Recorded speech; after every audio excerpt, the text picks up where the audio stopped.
Hi there, and welcome to the show that's all about celebrating all the shapes, sizes, and colors of diversity as well as adversity, and seeks to inspire the world through authentic conversations that are both meaningful and relatable. Each episode, I deep dive into the extraordinary journey of an average yet super incredible person in the diversity space. We talk about everything from their personal accomplishments and or contributions to social impact to some of the adversity they've had to face along the way and the resiliency and tenacity that got them to where they are today. I'm your host, Tisha Gillespie, and this is Not Your Average Goat.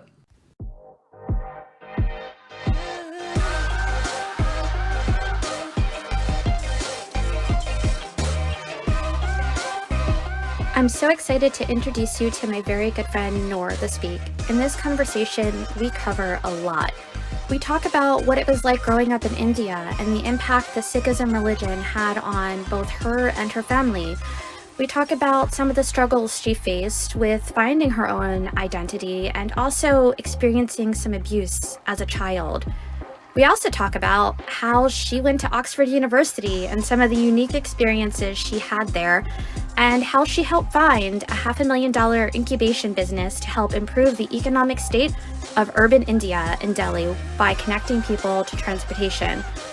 Then we also talk about her journey finding her sexual identity and how she finally felt free and comfortable identifying as gay when she entered her 30s, and some of the bumps in the road that she faced along the way. And then we talk about how she actually planned hers and her partner's wedding during COVID and that entire experience.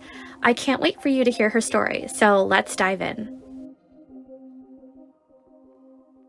You meet friends in so many different ways. Like sometimes it's people you've grown up with or gone to college with or met through work. Then you have those friends who you meet through your adorable fur babies. And that's how we met. And I don't remember. You might have actually met Chris first before That's me right. because he was Yes. walking our Bailey a lot more since he wasn't working at the time. And so I think he met you guys first at the dog park and he came home and he was like, I met this amazing couple at the dog park and their dog Loki is so cute. Yeah. No, I remember it well because Bailey was actually the first dog that our pup played with. He was a little scared of dogs before that. Um, and, when we came back home, we were just saying that, oh my God, he had so much fun with Bailey. And, we have to like get to know these people. And so I don't know if you know this, but it was a very like upfront agenda on my part. And I was like, what can I do? How can I get them to, like us, so that they'll always walk or go to the park when we're going to the park. And so I made apple muffins, and I don't know if they were any good or Remember not, that. but it was a strategy on my part. It was not, just, by chance. That's so funny. I remember. So I hadn't met you yet when Chris Yes. brought home these apple muffins. And, we met just before COVID started and then COVID started. And I was like, are you sure, babe? Like, we should be taking these muffins from people we don't know. Like, what if they coughed on them? But we ate them and they were so delicious. They were so good. I was like, we need to keep them around. And you didn't get sick because I did not cough on them. We did not get sick. You were very, very careful. I remember you like told us like I did not touch anything. Like I had like plastic wrap or something on my hands and like a mask on, and it Yeah. was like very safe baking, which is good. Here's for safe baking. Yeah, yeah. And then we were kind of like like in our DC bubble together, hmm going to the dog park. You were You our know, pod. we were each other's pod, which was very nice, even though, we were always outside together, which I think that was the great thing about being in Colorama is we had that great dog park with the picnic tables. And so like even on Friday evenings after hmm work, we would get some cider and go sit at the table, have our own little happy hour while the hmm doggos ran around and played. And it was a good time. It was a nice time, an unusual time to make new friends. But also it was maybe the perfect time because everyone was working from home and your commute, back home was like 30 seconds to get out of work. And so I think it just left more time for us to be on the street together, outside your building, outside our building, in the dog park. It was an unusual time. Yeah, absolutely. And Bailey and Loki are just so cute together. They are They still so are. cute together. They're used to joke and say like they're if dogs did get married, like they would be wed. Well, I think Bailey slapped Loki the last time she saw him because he was being like too big for her now that he's like 3 times her size. So like she smacked him a bit and he was like, "Oh, it's okay. I probably deserved it." Just like a true married couple. Yeah. Looking back, living and moving to DC at the end of 2019, retrospectively, wasn't probably the best decision we could have made just because, but we didn't know that COVID was going to start. But with all that said, it was a great time. And I'm glad we did move there, even if we were experiencing the pandemic in downtown Yeah. DC, because we got to meet you guys. So Yeah. And our life is so much richer for this friendship. So it is. I have no regrets. I don't know a lot about you as a child, and I feel like you're just such an interesting adult. And I was very different. I was a very quiet child. I mean, I didn't think I was quiet. I was just myself. But I was sort of always told, in my report cards that came home from school that I could speak more or just be less, inside my own head. But I do remember being very quick to tears. Like them always sort of being on the surface, which I don't know if that made me really popular. But I remember once there were some of my friends were fighting with each other, and it wasn't even that big a fight, but they were kind of arguing, and it really upset me. And I wasn't in the middle of it at all, and I just started bawling. And so all of them sort of had to stop fighting just to console me. And I didn't know why I was crying, and they didn't know why I was crying. But I think there was just like a lot of like sort of emotional turmoil that I didn't know how to express, and I didn't know how to handle. And maybe I wasn't even like fully recognizing for myself. And so my way of dealing with it was probably to be quite quiet. And then it was only after I went to college, and I went to college in the US to a wonderful all women's college called Mount Holyoke. And when I came back for summer vacation back home, my father said, "Oh my God, you've just totally, completely opened up." And I think since that point, it was just like chatter, chatter, chatter, chatter. Please keep quiet now. You've taken up too much airtime. So, sort of quite a big change, as I grew up and gained more confidence. I could definitely see you being very emotional. I think it could be partially because of your Scorpio sign. Scorpios are very big empaths, but you just are very naturally, I think, very aware of emotions and feelings and just a very kind person. And I think that watching other people, even if you're not involved in it, just seeing them feel hurt or pain, it impacts you probably even more than other people. I think you've sort of hit the nail on the head. I remember when we were renovating our house, I would walk into, sort of our weekly construction meetings. And there were, I would always say to my partner after the meeting that I could feel like emotions flying around. And, there were some tense moments in the project. And I found myself in these meetings sort of getting really panicky, because I could feel people's hurt and I could feel other people's anger, even though none of it was directed at me and it was within their own team. That was something that was really hard to deal with. So I think that trait sort of remains with me, even though I'm more talkative now. Where were you born and where did you spend some of the early years of your life? I was born in Delhi in India. And then when I was really young, I think I was maybe a year and a half or two, we moved to Singapore and we lived there for 4 or 5 years. And then we came back to Delhi. So from that point on, I was in Delhi, my entire schooling. I don't know if that's how you say it in the US. But like primary school or elementary school, all the way up to high school was in India. And you lived with your parents and Hmm. your brother. Is he younger or older than you? He's 2 years younger. And I also lived with my grandparents. So my Oh, father's parents, we all lived in the same house. They lived on what we call the ground floor, which in US terms is the first floor. Um, and we lived on what in the US you'd call the second floor. So it was sort of like a split house. that's so nice. You had your grandparents living with you growing up. You don't always get kind of that multi-generational household nowadays. Hmm. Yeah, but it did lead to problems as well. There's, this stereotype in Indian culture, and maybe it translates into other cultures as well, about like uh, issues with daughter-in-laws. So, sort of like tensions between my grandparents and my mother, and subsequently, my father as well. There was a lot of that to deal with also growing up.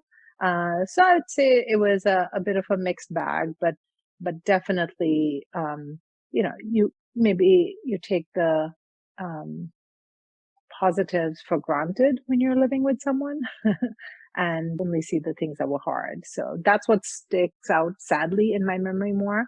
You know, when I was talking about being quiet earlier, um, I think that some of the tensions, between my grandparents and my parents, were the cause of some of that.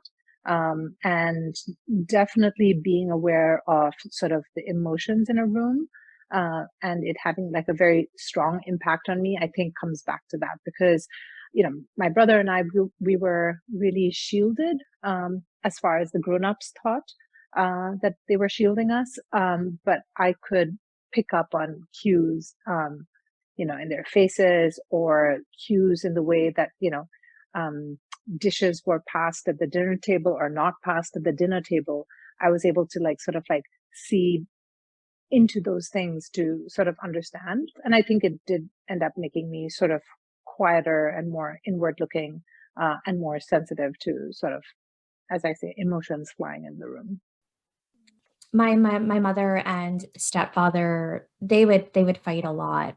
Mm, And anytime that they would get into an argument, and then there was also just a lot of mood swings that my mother had too. My sisters and I are still pretty sure that she has been undiagnosed bipolar her entire life. But because of my visual impairment, I can't always read body mm-hmm, language and like facial like mm-hmm, emotions. And so I could always feel the energy, and you can feel like mm-hmm. when you walk into the room, whether it's a negative or positive energy. Yep, And like when you walk in, your body just kind of tenses, yep. and you just, I don't, sometimes like, the hairs on the back of your neck might stand up. You just become very alert and Mm-hmm. unsure of what the response is going to be. And so there were a lot of times growing up that I experienced that. So I can definitely relate to how you felt.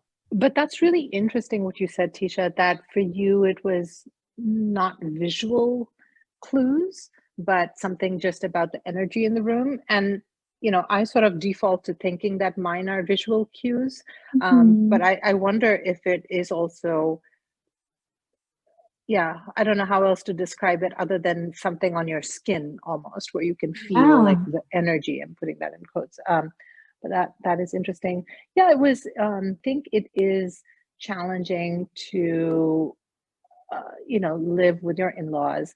Um, I think that also. So in India, it traditionally having joint families was very common, and the sons would continue to live with the parents, or the parents would continue to live with the sons, and all the sons would live together. And my family, or rather my father's family, he was the only, I guess, son. But he has a number of sisters who didn't live with us. And so that dynamic also of people not living with us, not understanding sort of the day-to-day situation, but who were obviously invested in their parents and in their brother, and also me and my brother and my mother, but like giving judgment or taking sides from afar. I don't think they ever realized sort of the impact it had on me and my brother growing up, because it would end up like pitting people against each other. And that was one of the really hard things about growing up when I was a lot young. Or when we first moved back from Singapore, I would, we'd hang out with our cousins and we'd spend time with them. I continued to love them. But as these tensions sort of grew in the family, my father's sisters, I don't think, realized that they were passing on some of those judgments to their children. And that would show up when they'd come over or we'd go over in play. And that was very difficult to deal with. And so for many, many years, I just didn't want to hang out with my cousins. And even now, I find it sometimes a little difficult to do that.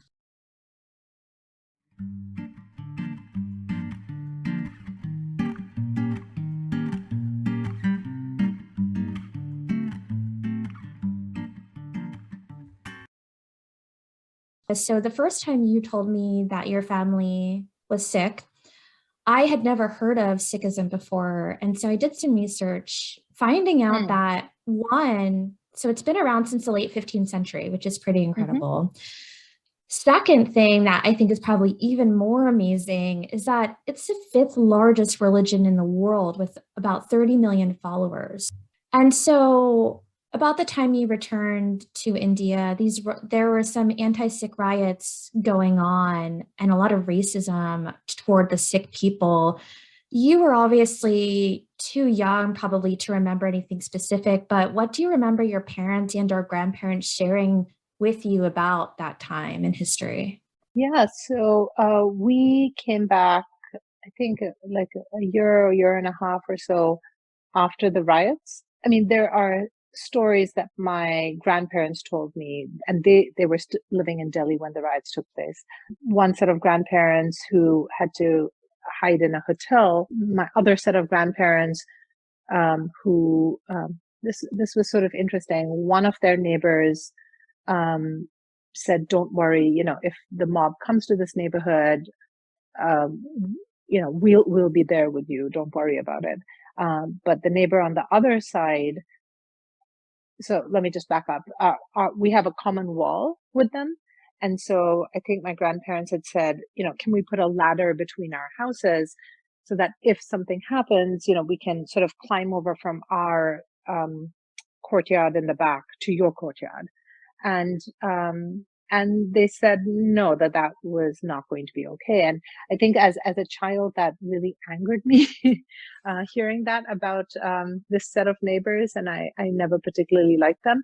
But now as an adult, I think I can weigh it more pragmatically. But yeah, those were some of the stories that I heard growing up. But I think more than the stories of what happened in the riots, I think it was a bit more of what happened post riots, um, which was that my parents and their generation said that people stopped looking at them in the eye. So people who had been friends or people who had been colleagues started seeing them differently. And either it was, and I don't know, either it was, a sense of shame at what had happened, which is why they could sort of look at them in the eye, or there was, you know, um, maybe a sense of anger, or maybe just being uncomfortable with, with, with their appearance, because Sikhs are very easily recognizable, because of a turban and our uncut hair. So yeah, so I think that there was this sort of tension in the community, and this desire to almost like keep your head low and not be noticed, and then resentment at having to do that as well. So that's sort of the the time that when we moved back to India and, sort of I was growing up, obviously oblivious to all of this, but with my sixth sense of being able to sort of pick up on emotions, sort of taking this in, but not really understanding it very well. The trigger point for the riots was that India's Prime Minister Indira Gandhi, um, she was assassinated by her bodyguard, who was a Sikh man. And so, in retaliation for her assassination, the riots took place. And why he assassinated her, that's sort of like a longer history about the Sikh community and how a particular state in India, Punjab, was being treated, sort of like a rebellious, I don't know if rebellious is the right word, but like a movement to try to separate that state to be its own country that was squashed, which sort of ultimately led to the prime minister being assassinated and the riots taking place in retribution for that assassination. Your family had opted after the riots to not alter their appearance, to blend in more. What impact did that have on you? It was a little difficult. I remember, uh, my we'd take the school bus to school and back. I remember, my younger brother's like headgear being pulled off in the bus every day when we came back. So his, I think, experience was a bit more physical.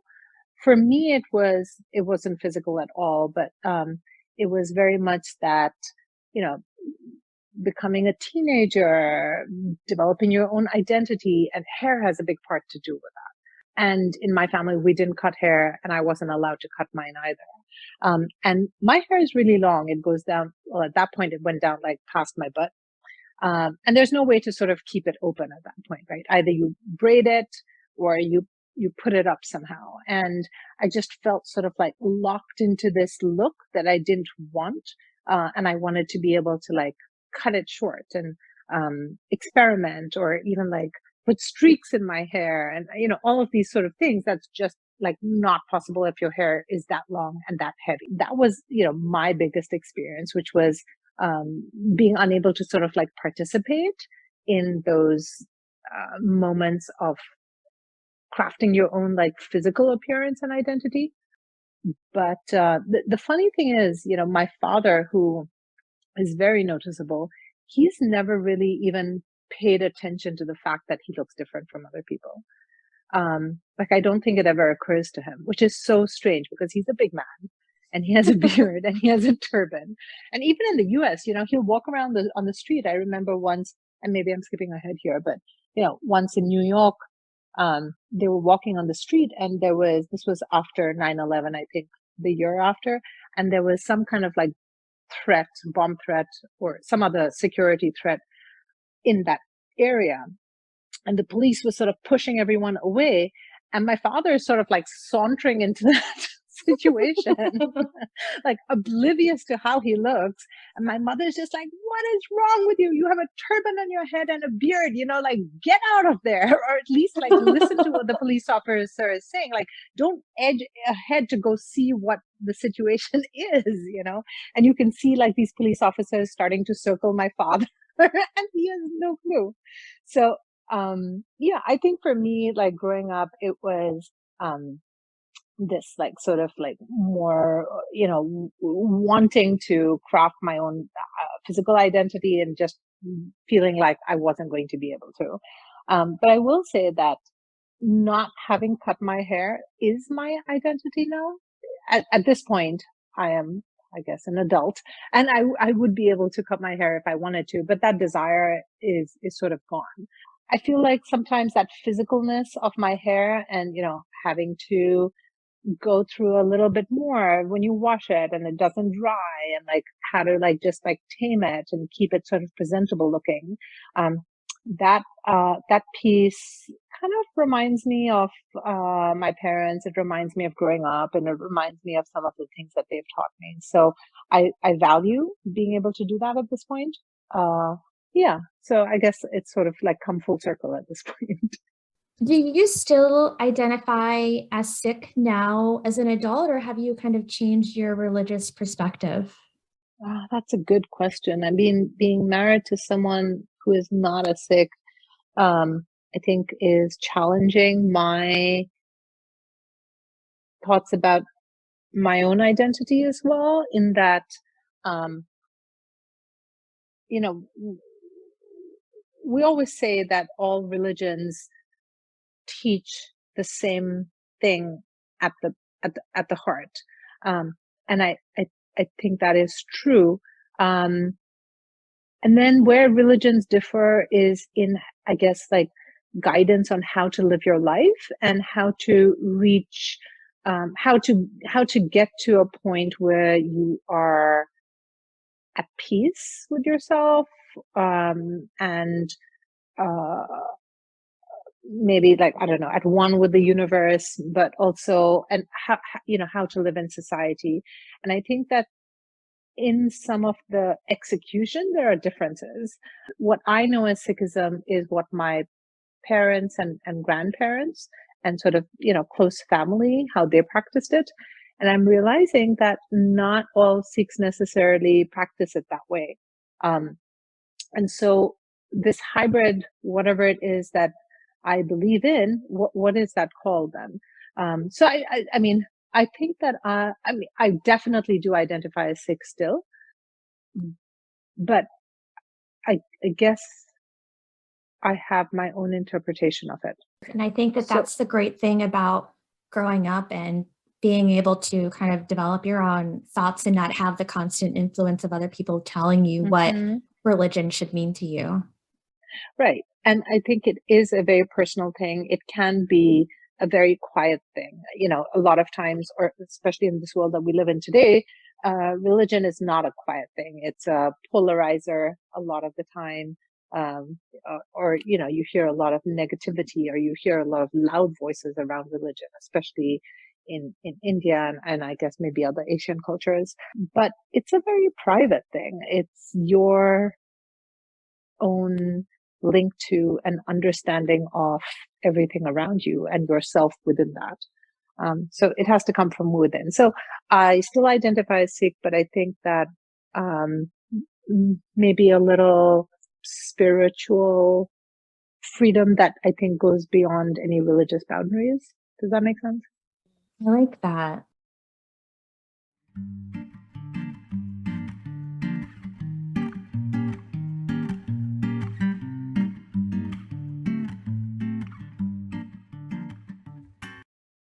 Another challenge that you unfortunately had to deal with as a child was some abusive experiences. Do you remember Hmm. some of those experiences and how did it ultimately impact you throughout your life? When I was, growing up, still in middle school, still in high school, I remember just being very, aware of wanting to be far away from this person, and feeling anger towards them, but not actually thinking about the incidences, or what had happened. And I think for a lot of years I sort of blocked it out, and then I moved to college and experienced a lot of freedom, and, just, I think, being far away from everything that I knew in Indian society, just geographically being far away was a really big liberator. But it was only after I graduated college and moved to New York. Um, I remember one day I was walking in the street to the grocery store, and sort of in the middle of the street, I suddenly remembered, like, what had happened. And it was, as you can imagine, like, very painful at that point. And I'd kind of reached this age of like 20 or 21 without really having processed it. um, it took me a long time to sort of just, maybe come to terms with these episodes. I think, one, my anger at the person who was like perpetrating it. this is someone that is, that I'm related to. So also a lot of anger at my parents for not having realized that my quietness, or, not wanting to go to certain people's houses, why I was behaving that way. So like maybe irrational anger, that why didn't they know? And now that I'm older, I recognize that there were a lot of things going on in their life, and I was just like always quiet. So I don't know what clues I would have given them. But then also anger at my larger sort of extended family. One, for sort of the tensions that were taking place in my house, between my parents and my grandparents, and then added into that this additional element of this abuse that was sort of all mixed together in one sort of like, I'll use the word like hatred and and anger against my extended family. So actually, it was my partner now who helped me sort of like recognize it, and come to terms with it, and recognize what my own challenges were with my own body, like feeling sort of dissociated from my own body.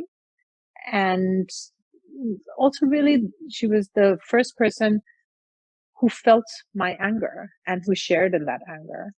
Um, and to be honest, the minute she shared in that anger, uh, part of it, I can't say go away. Something inside me just kind of was able to quiet it down in a good way. Because I didn't feel like I was holding it by myself. So nice when you're able to find someone to really help share in your burden in a Mm-hmm. way, and someone who feels what you're feeling because they love you Yeah. and they don't want to really, they hate imagining what you had to go through. And so they Yeah. feel that pain with you. Me and a couple of my sisters, unfortunately, went through some similar situations with different people in our family. And I can relate to your feeling when you were younger of how did my parents not Mm-hmm. know, or did they not care to know? Also, just a lot of feeling unsure of how to even feel about the situation. So, like when you're Mm-hmm. a kid and something like that happens to you, you're still hopefully pretty innocent, sheltered from a lot of the things that you shouldn't know about. And so, when something like that happens, you don't entirely know what's happening to Right. you. And for me, it wasn't until a couple years later where I had this moment, and it was actually during another incident where this person approached me, and I was of an age where something just clicked, and I finally Mm-hmm. realized this is not right. And so I told them no, and I pushed them Mm-hmm. away. And thankfully, they weren't very forceful. It had never Yeah. really been that type of thing. But just thinking about that, and then like when you get to become a teenager, a young adult, you think about yourself as a child. And I think that angered me too, just thinking Mm-hmm. about my little self and Mm-hmm. being helpless in a way, not having the support of my parents because they didn't really know about it. No one knew about what I went through until I was 18. Um, Mm-hmm. I actually did not publicly or intentionally share it. I think I had shared my story with one of my sisters before, and then word just eventually got around. So I had never really kind of come out and called out this person, but the story just came out, and this person did end up getting charged and had to do their time. But Mm. it also it came to the point where I had to, at least at the time, I was told that I had to go to court and kind of give my Mm-hmm. testimony for what happened. And I was having a really hard time with that. I really just wanted to just like throw it under the rug. Like, Yeah, if I don't go in, they'll still get charged, but maybe it'll just be like a minimal sentence that they have to serve versus if I go in person and I kind of vocalize my experience, they might get more time. And I just like, right. going through that emotional toll, is it worth it for a few more years behind bars for this person? I don't know. And so I felt very tortured. And Chris and I had actually just started dating. And it was kind of a similar thing where, he helped me see that, I had to do this in order to actually move past it. It was just going to Yeah. continue to haunt me. Um, so it was funny because I actually got convinced to go do it. And then in the morning, I found out, like, hey, actually, your written testimony is fine. Like, the judge doesn't need you to come in. And so it was just one of those things that was like a double relief in a way that I was one able to move past it the night before. And then the next morning, just, having this extra quote unquote blessing, if you will, that I didn't have to go Hmm. in person. And so, um, I can 100% empathize with your situation and what you had to go through as well. Sounds so difficult, Tisha. Um, Yeah. and I think especially not being the one to maybe, come out with your story, but having it um, be told, um, hopefully with your consent. I think that, those feelings of not being able to control um, any of what happened it's really challenging. And I think it, it does impact us more deeply than we think. But it's also, for me, and for me is, with time, it's become manageable for me.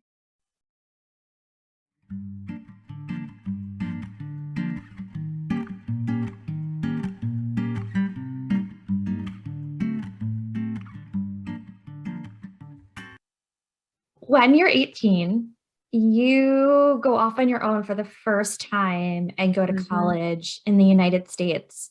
What was that like for you? Just coming here, like what was the culture shock like? What was your first impression of Americans? Oh, my first impression of Americans was that.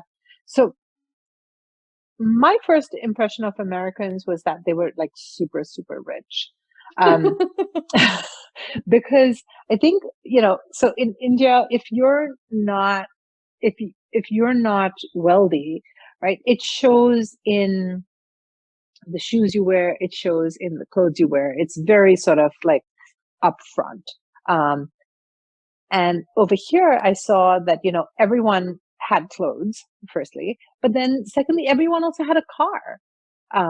Or a lot of people had cars. And I thought like this entire country, everyone is like upper middle class or beyond. And I remember then like being as an international student, they take you to go buy like sheets and bedding and pillows and things like that. Um, and I was just in awe of the number of choices.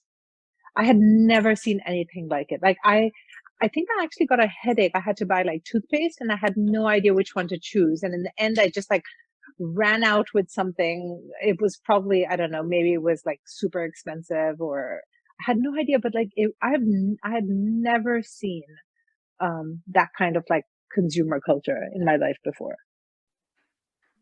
That's so interesting. I don't think I've ever heard that perspective Really? before, but it's true. It's so true. And maybe because I grew up here and have always been so over inundated with so many choices as a consumer. And also I think just being in the marketing space, I kind of understand the Hmm. psychology behind, how many choices you give people, and then also just being very informed and always very critical of products.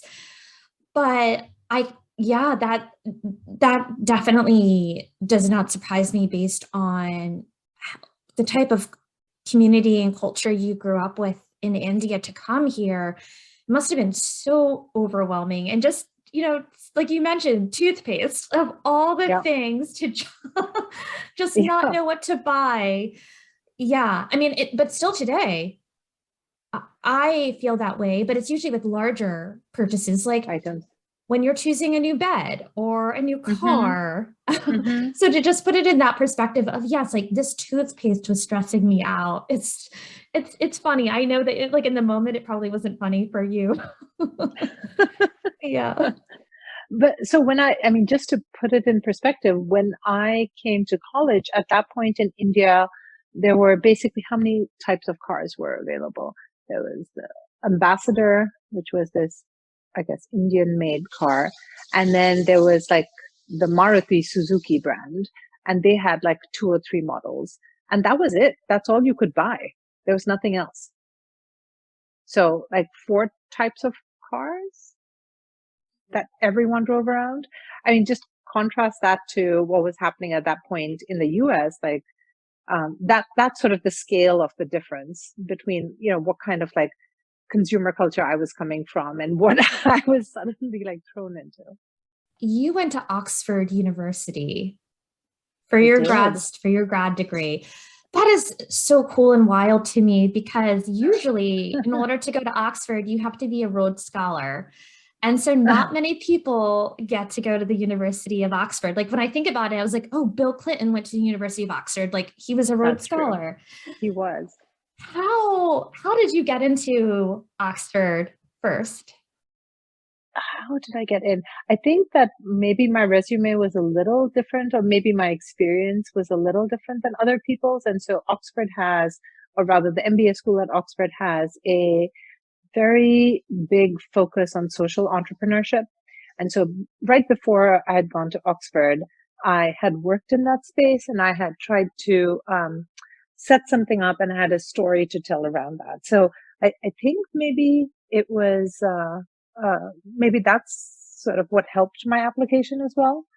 What do you remember most about your time there? Either like your classes or Um, extracurriculars or the people you met? I'll tell you about how you have to take examinations at Oxford. So, you think about an exam day and you think about being, slightly stressed or maybe having pulled an all-nighter and just like revising or cramming your notes. And so the morning before an exam tends to be, okay, you get your coffee, make sure you have your pens or number two pencil or whatever it is, and you head for the exam. That's not the case at Oxford. In Oxford, you have to wear something called subfus to sit for an examination. And so that means, and now subfus is sort of like gender neutral. So anyone can choose to wear either one. So either you can show up in black tie, the men or women, or you show up in like black tights, a skirt, a white shirt, a ribbon tie, and like this cloak kind of thing, which is what I had to wear. So, that's what it's like to take an examination in Oxford. Like you actually have to dress up properly for it. So that's one. And then the second thing is, when you submit like an essay, or, any sort of written work that you have to submit to your professors, you actually have to print it out in triplicate and you have to put it in a big envelope that that you address to, the vice chancellor of Oxford. And then, after like 4 or 5 lines, like your professor's name comes, there's like this hierarchy that you have to write on the envelope. And you actually have to like go to a building called the exam hall, and submit it, and get a timestamp. For some reason, they won't accept, essays or written work over email or through any web portal. So they actually want you to like print it out in triplicate Wow. and submit it. So that was pretty wild. Like you always saw like all of these people on bicycles, like rushing to examination hall, like to get it in on time. And I was one of the people who was like cutting it down to the last minute. So that was always crazy. Yeah, I can't even imagine how much stress that adds on. Yeah. I was always stressed out, like, do I have enough ink to just print one copy? Right. Like three copies, all the paper, like all the waste. I'm just thinking about Mm-hmm. all the wasted paper. Oh my gosh. And then like I went to all of my final exams, midterms. Literally, I was the one probably pulling all-nighters. had my Yep. hair in a like messy bun, Yep. hoodie, jeans, just like sneakers. Exactly. I was there to be comfortable because I knew as Yeah. soon as I was done with that exam, I was going straight back to my dorm or to my apartment and sleeping for the rest of the day. So I can't even I can't even imagine like having to get dressed up as if you're like going to church or mass or something Yeah. like that to just take Yeah. an exam. Oh my goodness. Yeah. Right. Can you imagine like it's a cold winter day and you have to get to the examination center by like 7 a.m. and there you are at like 6:30 trying to be like, where is my tie? I cannot find like the ribbon I'm supposed to wear. Oh my gosh. It's really stressful. That's too funny. I've always wanted to tour Oxford University. When we finally Hmm. make it to England, that's one of the things I want to do because I feel like the campus itself is just It's so beautiful. incredible. It is in any season. That's so It's nice. gorgeous. Yeah. So, were there any secret societies you knew about at Oxford? I feel like these schools always have like interesting secret clubs or things like that. Oh, I'm sure there were, but being a lowly MBA student, I wasn't invited to any of that. But what's her name? Emma something who was in the Harry Potter series. I've never watched the Harry Emma Potter movies. I Watson. don't. Emma Watson. Yeah. She was an undergrad at the time that we were there, and so I remember everyone was always like trying to catch sight of her, but I never did. Hi, my wonderful goat friends. Firstly, thank you so much for your support and listening. If you're enjoying this conversation and other episodes of the podcast, I'd like to ask you to please give us a 5-star review on Spotify, Apple, or whichever platform you are listening on right now. And if you're so inclined, we love to hear your feedback in a full review. Also, might be a great idea to hit subscribe on that platform you're listening to right now so you can get notified of new episodes as they are released. Thank you so much again for being one of our loyal GOAT listeners. You've been very passionate about helping to improve the economic state of urban India. Where does that Mhm. passion come from? What's your motivation behind that?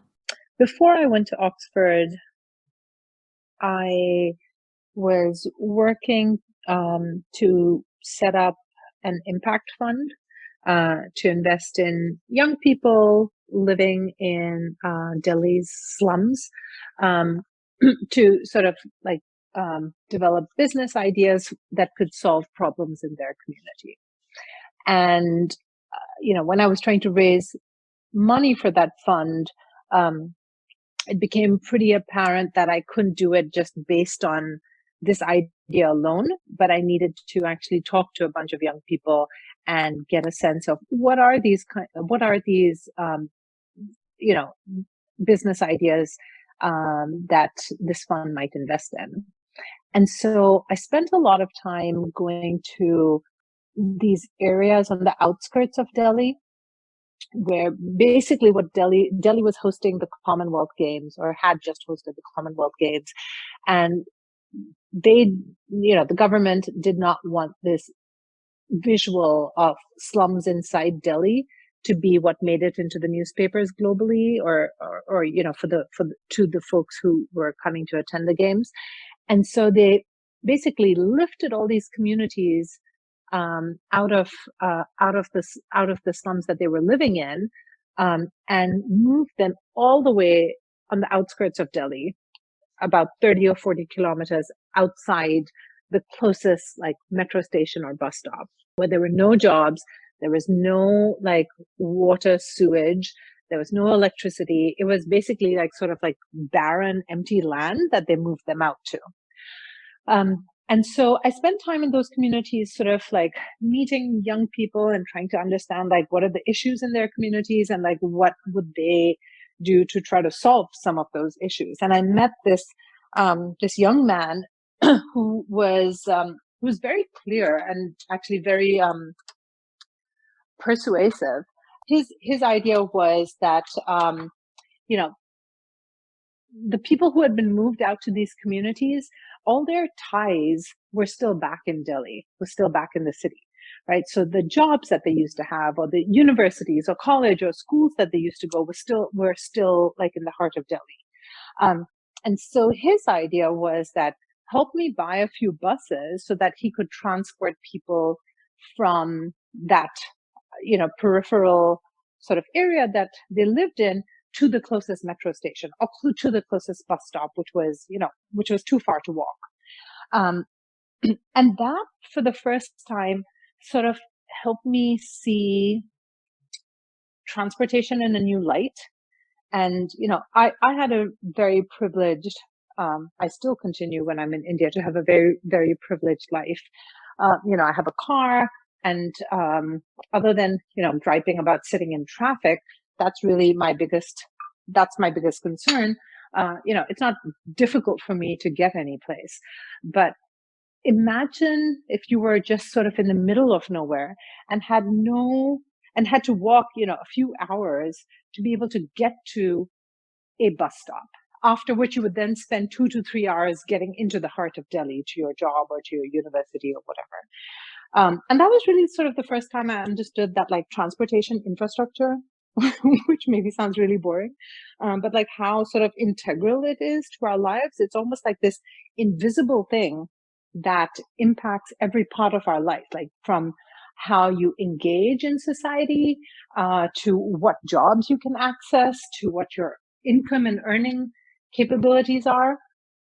So that conversation with that young man was something that really sort of changed where I wanted to spend my time.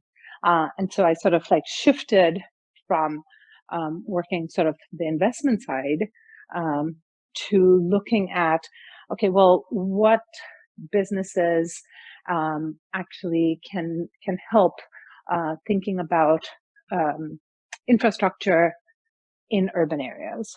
That was the $500,000 incubation that you started, right?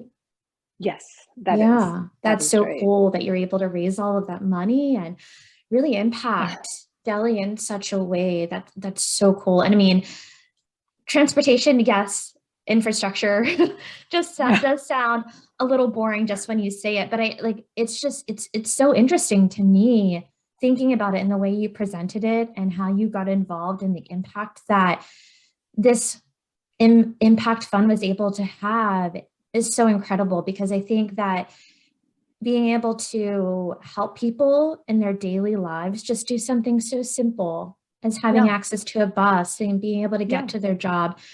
It's so, I think sometimes people think about, oh, I want to start this charity or this business or whatever, and I'm going to like do these super big things with it. Right. But you took a step back and you were like, I'm not really sure what's going to have the biggest impact. So let me actually talk to people. Right. And that's so great that you're able to just find like the low hanging fruit that had the biggest impact. Yeah. But Tisha, I don't think I ever told you what happened with that incubation fund. It was one of my biggest failures in life. Oh. Did I ever tell you about that? No, please tell. So I had been setting it up in partnership with someone else, and I guess as ideas develop and as you start testing them out, ideas take their own life and they go down certain paths and trajectories. And I could tell that we were no longer aligned, or we were continuing to sort of grow apart in how we saw this thing evolving. But at the same time, I was fundraising for it. And that was sort of like an all-encompassing effort. It was, I don't think it was necessarily in my comfort zone to go and pitch ideas to people and ask them for money. But it's something that I took on. And so that was a pretty big effort. And so I kept telling myself that, this unalignment that me and sort of like the other co-founder had was something that I would address after I'd gotten some of the money together, because if we didn't even have the money, then there's nothing to be aligned around, right? Mm. And that was such a big mistake. It ended up that clearly the gap between us became too big. And there was a very sort of like, in my head, sort of like a big showdown, where my co-founder called the other investors and told them that I was no longer running this effort. And Oh, wow. you know, that was a really big learning for me, both in terms of sort of just recognizing, what it takes to start something up, how, um, how you might get unaligned, and recognizing that that alignment really should have been my first focus, rather than sort of put on the back burner. But I think also that entire experience gave me a way to sort of see myself as someone who is comfortable with ambiguity, and recognizing that when I'm put in that role of taking a project forward where no one really knows how the project should move forward or what direction it's going to go in, that I'm pretty good at doing that. And so even what I do today, even though I work for, a large organization, uh, I tend to work in pockets of that work where it's not entirely clear how that work's going to move forward. So entrepreneurial within a larger organization, and always sort of on the lookout to see what are the business model, what are the enterprise models that could have impact as well as, be a sustainable business. So, I do think that that was one of my big failures in life, but it's taken me a while to sort of like recognize that that failure has has influenced me in positive ways that I could not have at all sort of imagined back then, when I was feeling really ashamed of sort of, having had this big failure.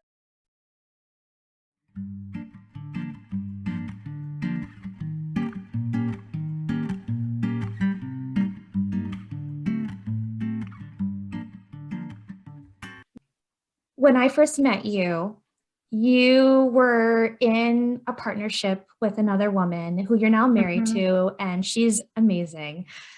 But you did not always identify in the LGBTQ space. Can you talk to me Hmm. about how that journey came about? Where was your headspace when you were younger? Is it something that has always been part of you, or is it something that you kind of grew into? Yeah, so I think it was always a part of me, but I had never given sort of myself the freedom to express that, I guess. Um, One of the impacts on me from the abuse that I went through when I was a child was that I felt very disassociated from my body. And one of the challenges was sort of like becoming a teenager. Everyone else was sort of like developing in ways that I couldn't feel interested in. Um, and that carried on sort of like through college. And when I got to college, it was an all women's college. And I will say I did have a few crushes over there. But again, I didn't have the confidence or even sort of the ability to see myself in a relationship with anyone else. And, I think I also thought to myself that, oh, I'm just attracted to these girls because uh, I had a tough time when I was in India and I wasn't ready. And now I just happen to be in a space where there are a lot of women. And so that's why. But that sort of persisted through when I then moved after college to New York for a while. But I moved very quickly back to India, where then I did date a few guys. I met my partner, as a friend, about 10 years back. At that point, I told her that I wasn't gay, I wasn't queer. And now 10 years from then, through lots of like twists and turns of our lives moving in different trajectories, we were able to meet up again, and now we're married. There was a point in those 10 years when I, after having told her that I wasn't gay and a few years after that, sort of looking at where I was in my life, and looking back at the past relationships that I have had, sort of recognizing that what I felt in college maybe wasn't just because I was in an all women's environment and I was experimenting, but perhaps something that um, that felt more natural to me. That's really where it started. And I remember at one point, doing a lot of this introspection and self exploration. And at one point, I remember sort of like recognizing that that this is who I was. And I was in my apartment and I was sitting on the sofa and I just started bawling because I think on the one hand, there was sort of a relief in sort of recognizing myself. But on the other hand, it was also like, oh shit, now what do I do? This is going to be so complicated. So yeah, so I think that was sort of my journey. I think a little as everyone's journey is, like very, very unique, and maybe doesn't fit like the story that, I don't know, gets told in movies or things like that. But I think I was maybe, I don't know if the word is lucky, but I think I was, my experience was not one where I was growing up in India knowing that I was gay and having to keep it a secret, or having to, appear uh, straight for parents and family and in front of school friends. Um, that was not my experience at all. I was, a lot older. I was in my 30s when I allowed myself to recognize it. And though I did have to sort of like come out to people, I think things had changed quite a lot since when I was growing up in India, just societally, what is accepted and what isn't. And so I had a much easier time with it. Do you remember the first time you did come out to your family and or close friends, and kind of like what that conversation was like and their initial response?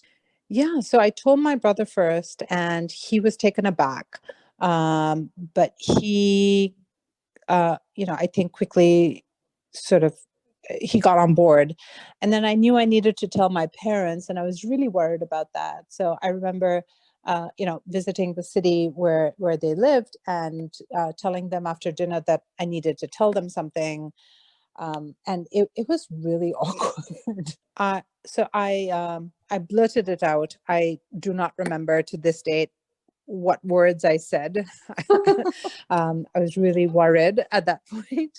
Um, and they were quiet for a while, and they sort of acknowledged that they're conservative.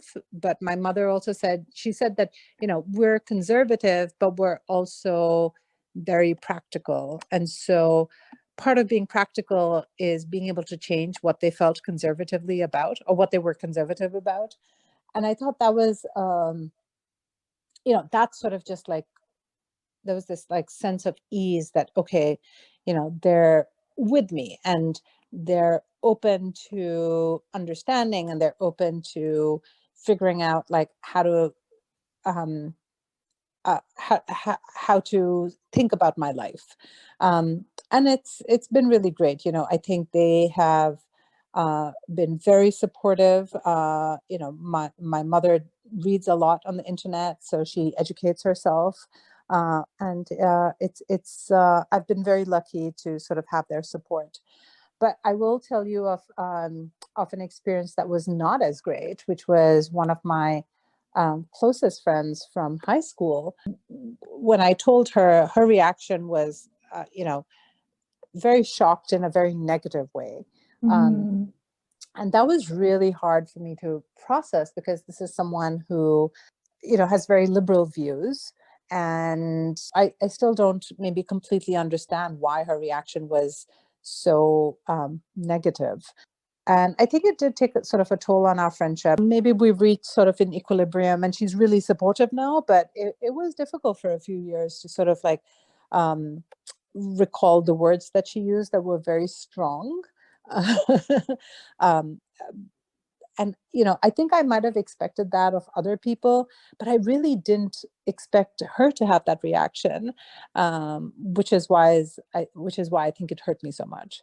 And what was surprising to me was there were friends that I told that were, very, very conservative friends who had the opposite reaction and were just like from get-go very supportive. And I think, part of that is recognizing what's important in life, and recognizing what's not important, and sort of really having at the core um, an understanding for friendship and an understanding for family and how critical that is, and not being too bothered or too fussed about some of these things.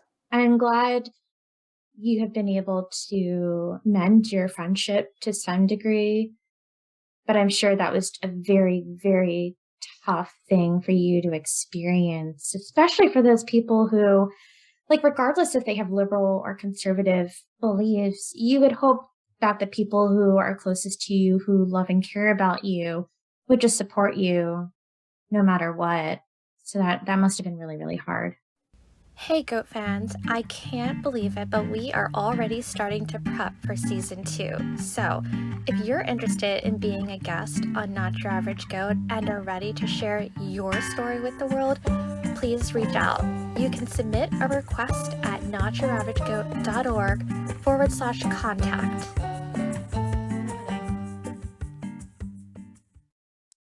You and your partner, you guys get married, which is so great. I was quote unquote at the wedding on Zoom because it took place during the pandemic, during COVID, and it was such an amazing experience from what I observed. But what was it like for you to actually plan a wedding during 2020? Did you actually think that you were going to kind of stick it out, or did you ever think at one point, maybe we should just wait a couple of years until everything settles? I mean, the whole wedding was like this runaway idea that just kept getting bigger and bigger until, it just sort of like then happened. But we just planned on getting a court marriage, like a civil wedding, and going down to the courts. And then, of course, with the pandemic in the early days, all offices shut down.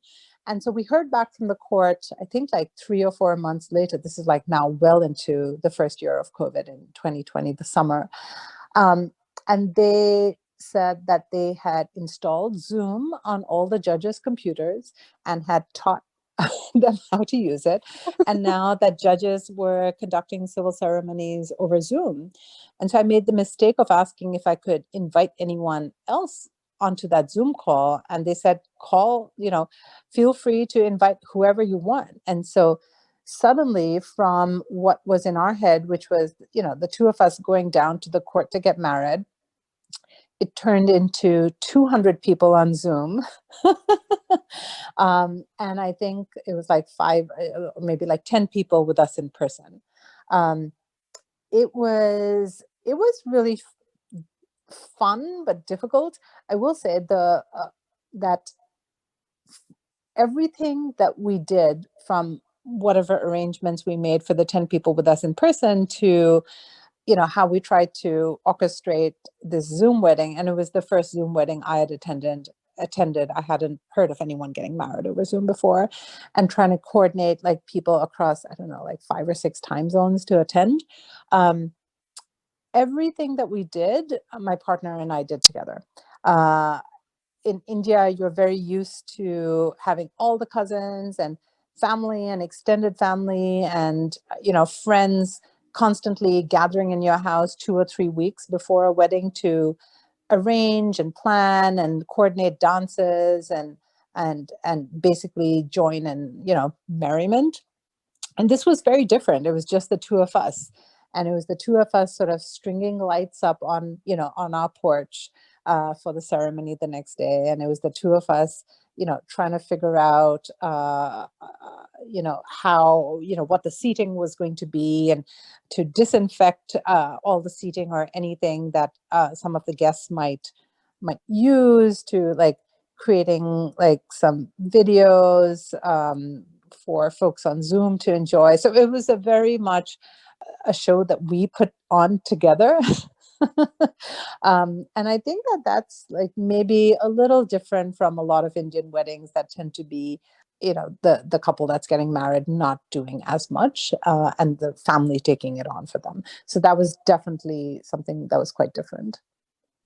It was a very special, sweet wedding. I remember Oh, it. And you guys had so much support. I remember the gallery kept shuffling and people were able to kind of give you their words of support and encouragement yeah. and like good lucks. And there was just so many people on there who were excited to see you guys tie the knot, including me and Chris, who were sitting there watching. And I Yeah. remember I didn't have, what's the thing you put on your head?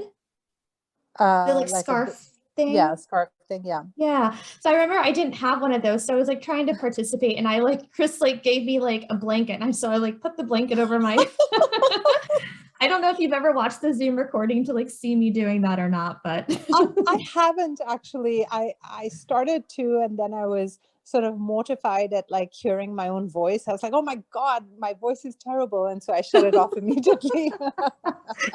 One of the biggest like surprises of the wedding was that my partner's mother called me that morning, like early that morning, sort of in a panic, and asking if Zoom could accommodate another 40 or 50 people. And these were early days of Zoom. yeah. People were not familiar with it unless they had used Zoom at work. And so I was like, yeah, you can invite whoever you want. Apparently, because my parents had told their siblings and my cousins,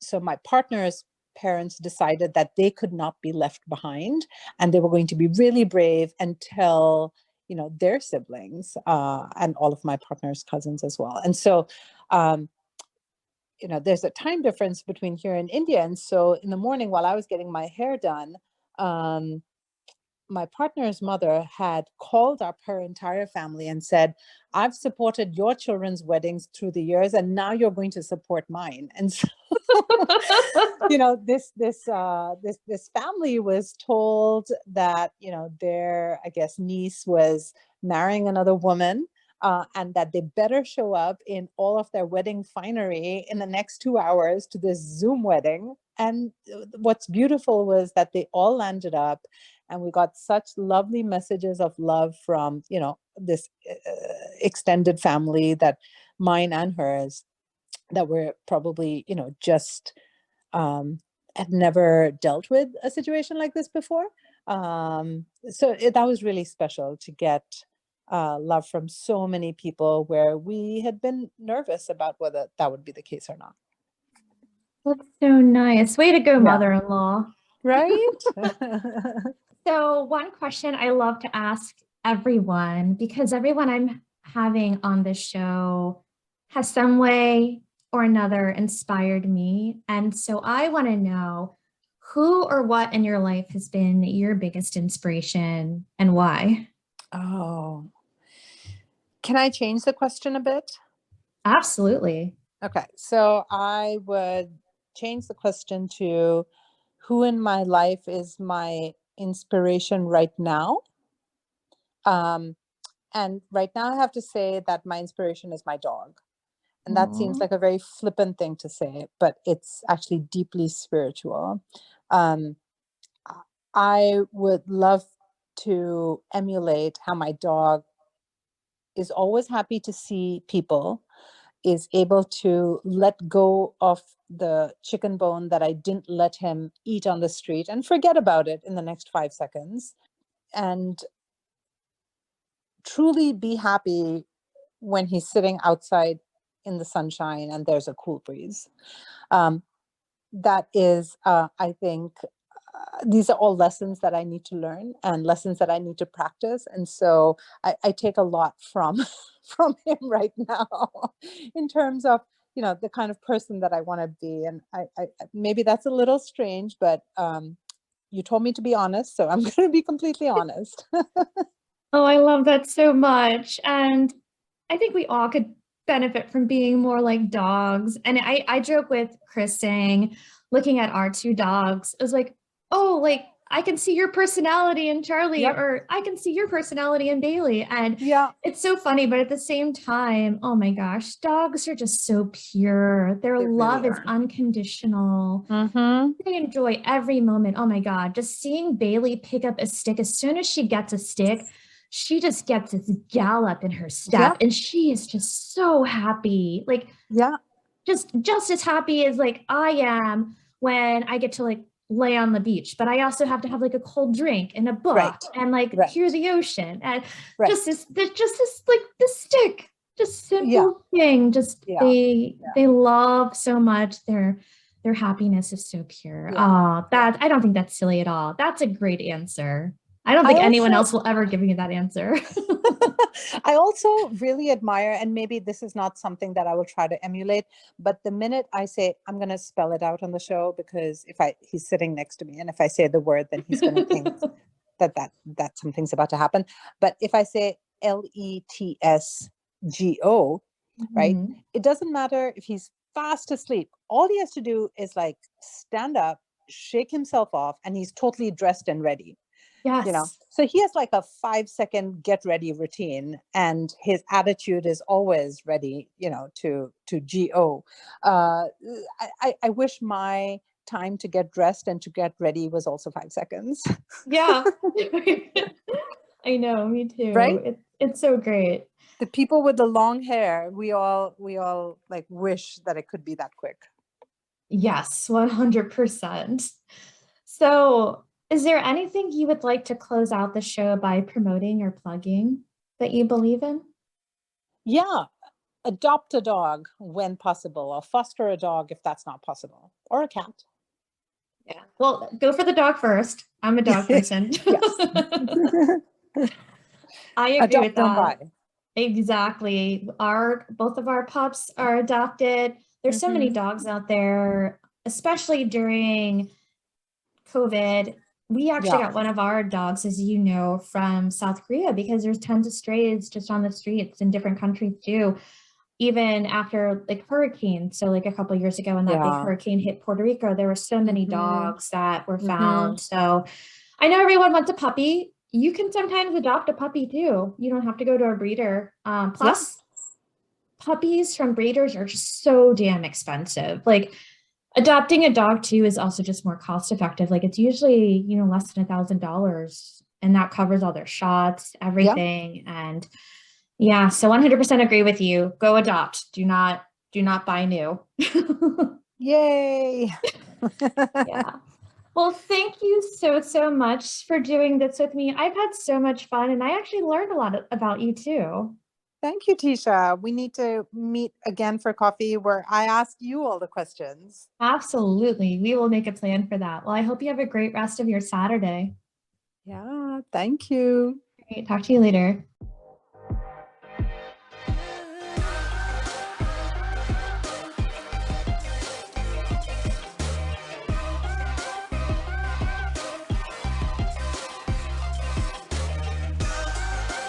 Not Your Average Goat is produced and edited by yours truly, with music by Sergey Quadrado and Anton Blazov.